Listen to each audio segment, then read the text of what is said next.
सबसे पहले बात पीटीआई रहनुमा शहबाज गिल की, जिनकी दरखास्त जमानत खारिज हो गई। डिस्ट्रिक्ट एंड सेशन कोर्ट के जज जफर इकबाल ने महफूज शुदा फैसला सुना दिया। शहबाज गिल के खिलाफ थाना कोसार में सिटी मजिस्ट्रेट की मुद्दत में इदारों में बगावत पर उकसाने के इल्जाम का मुकदमा दर्ज है और आज इसकी दरखास्त जमानत खारिज कर दी गई है। डिस्ट्रिक्ट एंड सेशन कोर्ट के जज जफर इकबाल ने यह महफूज शुदा फैसला सुनाया है और इस फैसले के मुताबिक दरखास्त जमानत को खारिज कर दिया गया। शहबाज गिल के खिलाफ थाना कोसार में सिटी मजिस्ट्रेट की मुद्दत में इदारों में बगावत पर उकसाने के इल्जाम का मुकदमा दर्ज है।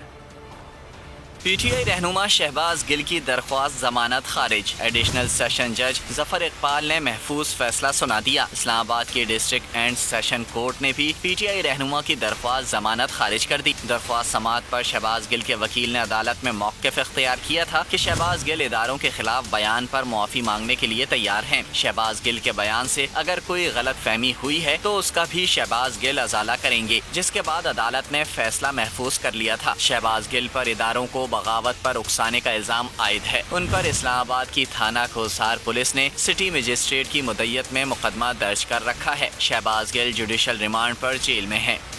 मैं हूं जैस्मीन मंजूर और आप मुझे देखेंगे सिर्फ बोल पर।